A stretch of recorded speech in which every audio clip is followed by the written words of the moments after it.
Oh, bonsoir, bonsoir. Moi, je m'appelle Tobias et oui, je vais vous parler un peu de mon voyage de devenir développeur mobile parce que c'était pas forcément ce que j'ai appris avant. Et à travers de ça, on va voir comment je suis arrivé chez Ionic et avec le framework. Donc, juste pour savoir un peu, qui entre vous a déjà utilisé ou connaît un peu Ionic? D'accord, cool. Bon, on a un peu la moitié des gens. Donc, ça va être un talk, une intro assez basique, mais bon, on va voir ça. Donc, moi, je suis allemand, donc il y a 10 ans, je suis arrivé sur Lyon. Je faisais des études et il fallait bien faire quelque chose à côté pour gagner l'argent peut-être. Donc, j'ai commencé à faire une stage dans une boîte qui a fait à la base des audioguides pour le musée et le lieu culturel. Et 2010, c'était un peu le moment où il y avait les premières applications, il y avait les iPods, tout ça. Et donc, j'ai commencé à travailler là-bas en tant que seul développeur. Et il y avait du ancien développeur, un framework qu'on peut faire maison pour faire des applications iPod et iPhone. Donc, c'était un langage de script assez marrant, très très basique, sans documentation et avec un debugging assez terrible. Mais bon, on a pu faire un design avec du graphisme, avec du texte. Et vu qu'à l'époque, on n'avait pas encore plein de tailles d'écran différents, ça fonctionnait assez bien. C'était pas encore l'âge du responsif, on va dire. Donc, il y avait un peu ce langage de script où on pouvait mettre de données dans les fichiers texte pour propulser des listes dans l'application. Et on a fait pas mal des applis, ça marchait quand même. Et un jour, on s'est dit: «Bah, il faut quand même maintenant faire des applications Android parce que c'est devenu un peu populaire quand même si c'est arrivé un peu plus tard que l'iPhone». Et du coup, on a commencé à à faire un peu un moteur maison encore qui était en Java, pour créer des applications qu'avec des longs fichiers XML qui déclarent, qui sont un peu en mode déclaratif pour faire des pages encore comme l'autre moteur. On était un peu inspiré de ça. Donc, et là, j'étais toute seule. Je faisais toujours des applications côté iPhone, côté Android et il fallait bien faire le 2 dans 2 technos entièrement différents, donc c'est presque le double de temps. Heu, il fallait aussi, oui, faire le design pour Android. Au moins, on avait le design un peu plus propre ou avec le vrai mode déclaratif en XML. Mais au bout d'un moment, je me suis dit: «Bah, on n'a quand même pas des clients, le musée ou le lieu culturel public, ils ont pas énormément d'argent», donc on n'avait pas des marchés non plus, des dizaines de milliers d'euros. Et on a réalisé que ça va être difficile de sortir plein des applications avec un seul développeur sur 2 plateformes, voire peut-être 3 avec le web un jour. Et du coup, à l'époque, ouais, j'ai regardé un peu qu'est-ce qu'on pourrait faire pour avoir une seule code base. Et donc il y avait forcément les applications web et Cordova. Cordova, ça vous parle un peu ou? Ouais, en fait, donc oui, juste pour très vite expliquer parce que Mike, il va rentrer beaucoup plus dedans dans le deuxième talk, donc ça va être assez intéressant.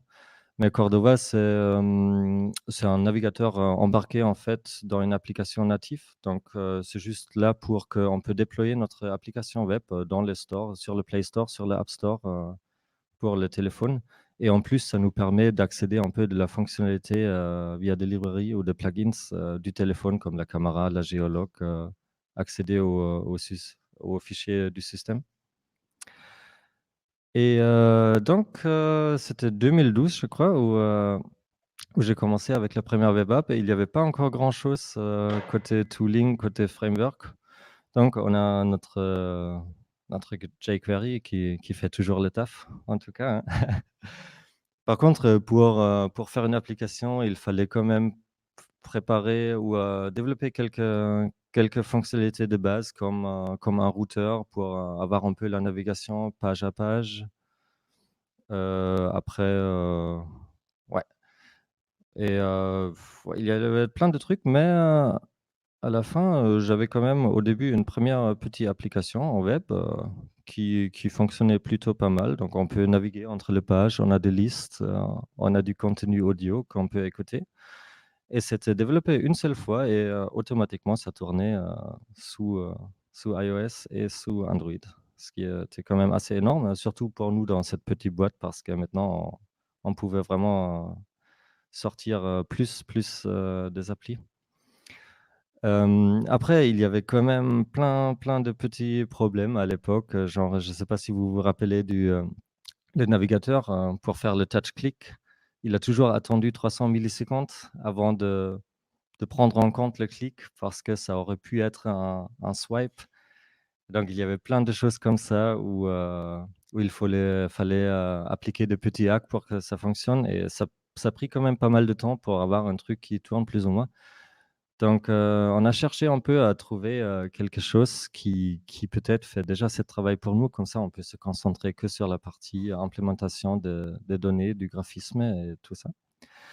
Et c'était 2013, je crois, où il y avait la 1re version, d'Ionic, du coup, qui est sortie. Et Ionic, oui, c'était principalement des components, UI, donc pour faciliter le design, de nos applications ou Ionic, ils ont eu comme idée d'être quand même un peu un framework, mobile pour le web, ce qui n'existait pas encore. On avait le framework, mobile, Android et iOS pour le graphisme, mais côté web, c'était un peu l'anarchie. Tout le monde faisait, comme on a pu, ou voulu. Et Ionic, les composants, ils s'étaient tous écrits en directif AngularJS.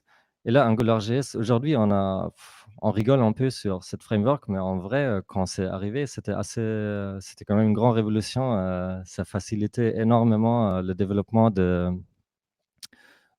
applications web. On avait automatiquement le routeur où on a galéré, où on a dû faire tout nous-mêmes avant, intégré dans le framework. Il y avait le data binding, toutes les jolies choses. Donc, c'était quand même énorme, même si, aujourd'hui on crache un peu dessus. Ouais et du coup avec Ionic, on avait tout ce qu'on a voulu pour faire ouais, pour, juste, créer des pages avec des layouts, on pouvait facilement adapter, le CSS pour changer le style si on a envie et à la base Ionic, tous les composants que vous voyez là, que vous pouvez intégrer dans votre application, ils ont quand même oui, ils ont à la fois, en design iOS et à la fois en material design, ou à l'époque, ça s'appelait peut-être pas encore material design, c'était encore un peu moins formalisé. Mais direct, ouais, on avait des visuels différents pour les 2 plateformes et c'était assez énorme. Puis, du coup, Angular, on a vu l'évolution. Il y avait la deuxième version qui a tout changé. Et du coup, pour, Ionic aussi, vu que leurs, composants graphiques, ils s'étaient entièrement basés sur des directives Angular, ils ont dû tout recoder encore en Angular 2, ce qui était cool quand même parce qu'Angular 2, c'est vrai, ça fait vraiment plus plaisir en rétrospect de faire ça que de Angular 1 et par contre, c'était beaucoup de travail pour Ionic et ils ont fait quelques choix dans cette période, qui était peut-être pas le meilleur. Par exemple, ils ont eu une vision du routing assez, mobile centric. Ça veut dire on pourrait avoir on a souvent des applications avec des tabs et il y a la notion de navigation en push pop. Ça veut dire on peut rentrer dans une page, dès qu'on ça ajoute, notre page dans notre stack de navigation. Après on peut faire retour. Ça va popper cette page et eux, ils ont implémenté un peu un routeur, maison qui était ouais, donc on n'a pas utilisé le vrai routeur Angular et au début, c'était peut-être pas mal parce qu'il était encore mieux, mais au bout d'un moment, Angular est devenu, tellement bien et là, on a commencé à galérer parce que dans leur routeur, ils n'ont pas pris en compte les URL. Donc, dès qu'on a voulu déployer vers le web, c'était un peu la loose. Dès que tu fais F5, tu perds entièrement ta navigation, ils ont essayé d'ajouter des solutions pour ça, mais c'était pas foufou. Et après, ils ont fait, leur propre CLI aussi sur leur, command line tool, donc c'était très cool. Au début, ils avaient même avant Angular, ils ont fait des compilateurs pour faire du lazy loading, des choses comme ça, des modules, qui sont chargés, juste, quand on a besoin. Et au début où Angular était pas encore à l'auteur, c'était très cool, mais aussi, pendant quelques années, le CLI d'Angular, elle est devenue extrêmement, fort et Ionic, ils ont quand même dû gaspiller pas mal d'énergie et de ressources pour entretenir leur propre tooling. Mais avec tous ces problèmes, c'était quand même, ouais, un framework énorme parce que dans la petite boîte où j'étais le seul développeur, on a réussi quand même de sortir, pendant quelques années énormément des applications, pour, iOS et pour, Android et ça, c'est juste les applications, publiques. C'est même pas celui, qu'on a fait que, pour des musées en interne ou pour des appareils qui sont sur place. Donc ça nous a permis quand même, ouais, d'être assez productifs. Donc merci beaucoup Ionic. Et puis, il y avait, encore une révolution pour Ionic et là, tous les problématiques dont je parlais un peu avant, je trouve, ils ont tous effacé maintenant, c'est que, ouais, OK, peut-être je suis un peu trop euphorique, mais j'aime bien. Mais, Ionic 4, en fait, j'ai dit que les components, ils s'étaient toujours basés sur Angular, donc ils ont dû dès qu'il y avait une modification Angular, ils ont dû, intervenir pour adapter leurs components pour que ça reste compatible, et tout ça. Et avec Ionic 4, ils ont commencé à se séparer un peu pour leurs composants de Angular. Ils ont développé, Stencil, ce qui est un compilateur, pour faire des web components et tous les composants qu'on voit ici, les boutons, tout ce que avant c'était des composants Angular ou des directifs, c'est devenu des web components purs qui fonctionnent dans peu importe quel navigateur aujourd'hui. Ouais, on a quand même maintenant un bon support de web components dans le navigateur. Donc ça veut dire, Ionic, finalement, ils peuvent se concentrer entièrement sur le développement de leurs composants et si Angular, ça avance, c'est pas grave parce que Ionic, ça va toujours fonctionner avec Angular. Donc eux, ils perdent un mois de temps et nous, on a tous les avantages de toutes les plateformes différentes qu'on utilise dans notre, application. Et donc grâce à ça, vu que c'est des web components, maintenant on peut même, utiliser Ionic avec, React, avec Vue et même avec du Vanilla.js si on a envie. Donc ce qui est ouais, non, pourquoi pas? Oui. Et vu que Ionic, il y a toujours une CLI, mais derrière, il utilise maintenant entièrement, la CLI de Angular. Ça veut dire, s'il y a des améliorations pour la compilation et tout ça, on le sent directement dans notre application de quand on met à jour Angular et eux, ils peuvent, juste se concentrer sur les intégrations mobiles qu'ils ont un peu à côté comme, Cordova et Capacitor pour déployer, notre application web vers mobile. Mais là encore, Mike, il va en parler, j'imagine, beaucoup après dans le deuxième talk, donc je ne veux pas trop rentrer dedans.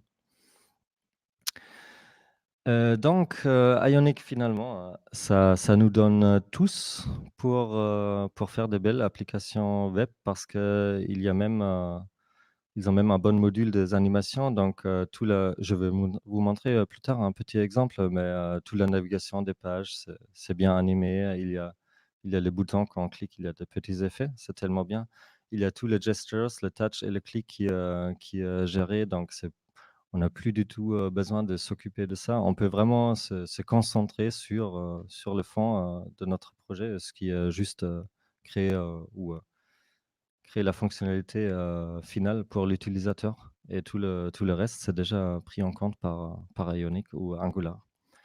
Et donc on profite aussi par la communauté qui est assez excellent, maintenant, surtout vu que Ionic et Angular est séparé, on a la grande communauté Angular qu'on peut solliciter s'il y a des problèmes parce que ce sera plus des problèmes Ionic, mais juste des problèmes Angular. Et pour Ionic, il y a aussi quand même, il y a des Slack, des forums, c'est des gens assez sympas. Ouais.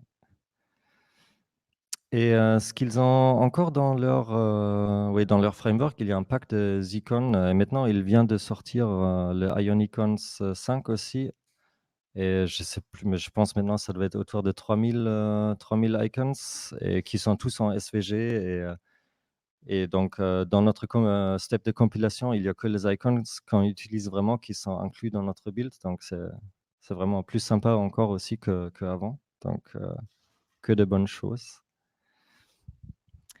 Donc je vais vous montrer un peu, l'application starter, de Ionic.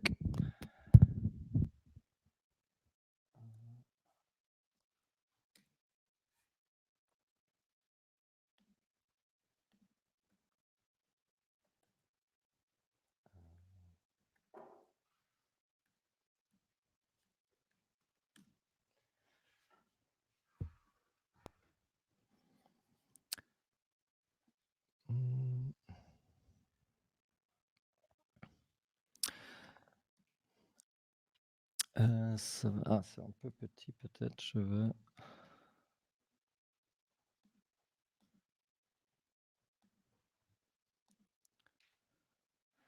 j'espère que ça va plus ou moins, OK.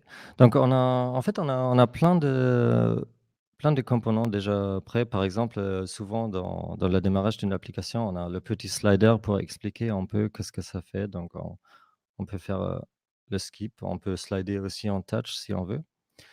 Donc là, on voit un peu les choses basiques qui propose Ionic. On a des listes où on peut mettre notre component. Il y a des search bar qui ont déjà plein de fonctionnalités, dedans et hem et il y a aussi, comme j'ai dit, la navigation. Par exemple, le pop-over page, si on clique, on va bah, c'est un peu vite, mais il y a la navigation, il y a la page qui arrive du bas et où on peut faire encore des choses, qui sont quand même, assez stylées, et j'imagine plus stylé ce qu'on arrive à faire nous en tant que développeurs, toute seule, donc il faut mieux profiter de ça et il y a même, oui, le fameux Fab Button, Android et il y a la navigation, de tab qui est entièrement bien pris en compte et ce qui est vraiment sympa là, j'utilise, un peu la vue, Galaxy S5.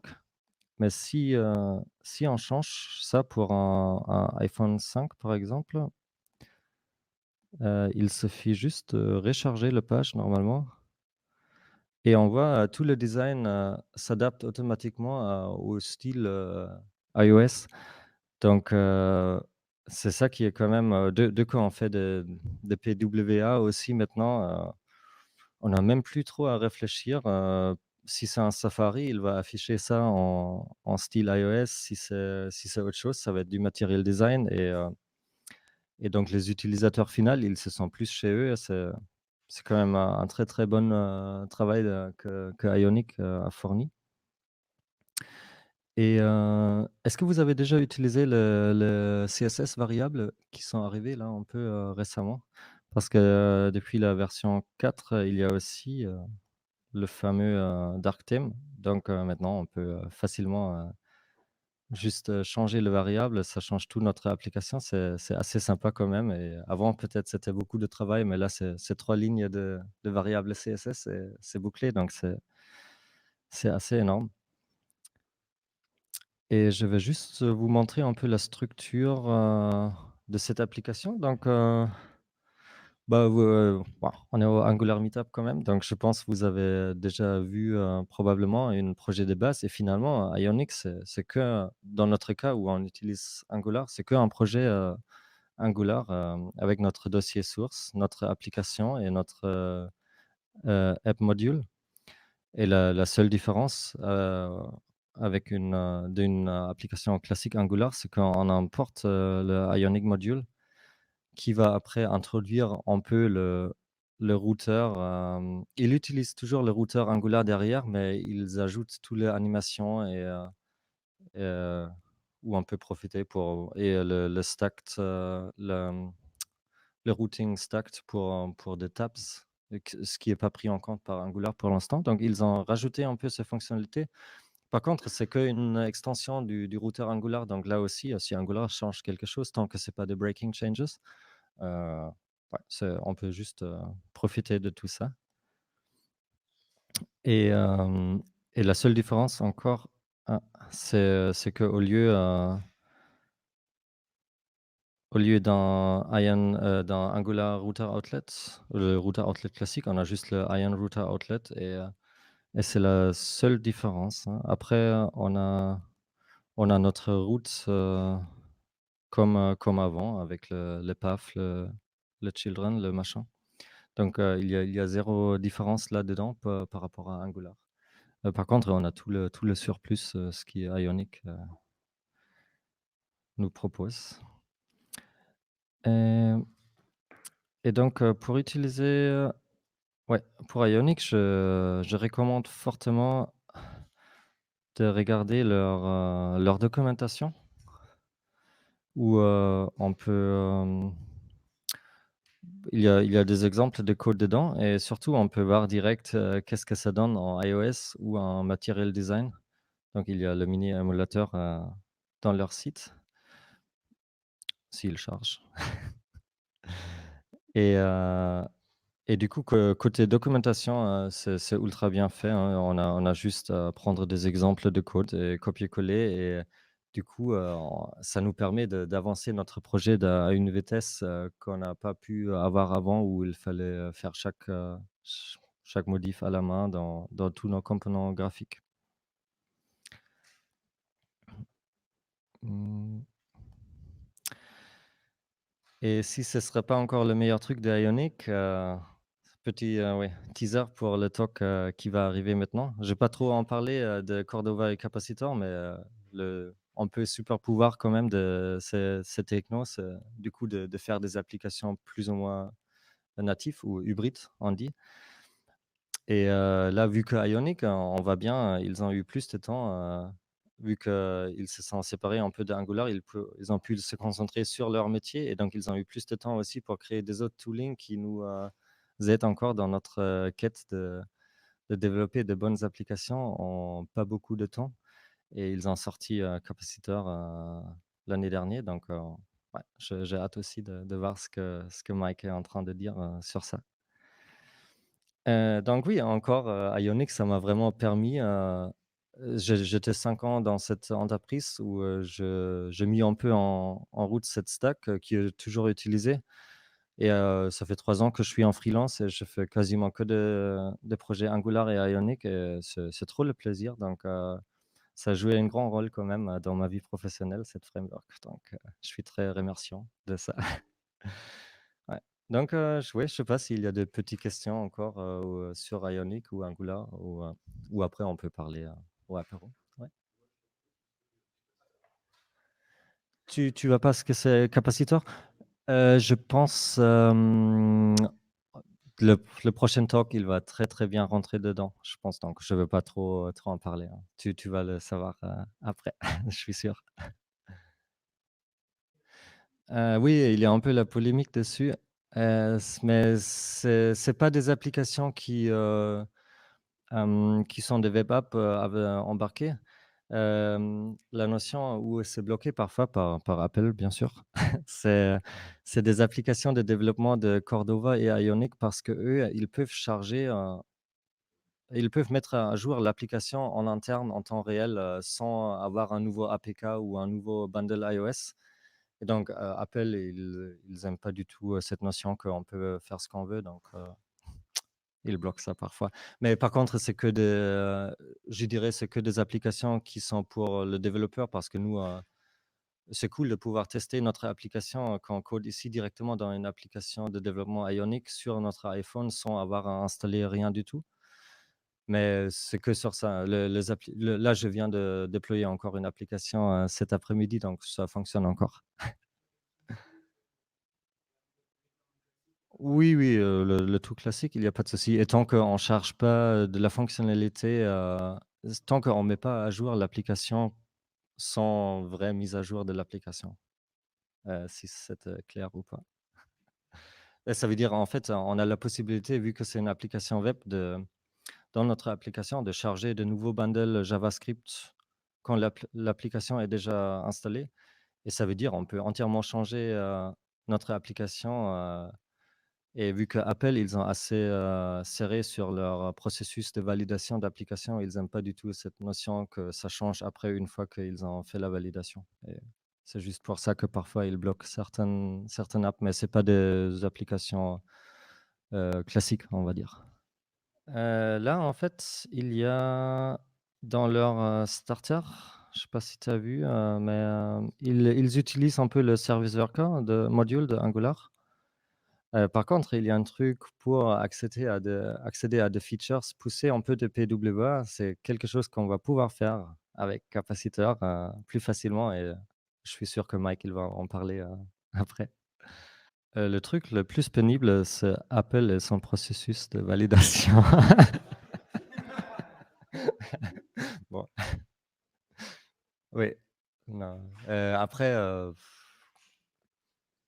non, c'était surtout ça qui m'a bloqué, vraiment, parfois, je pense. Ouais, merci beaucoup. Ouais.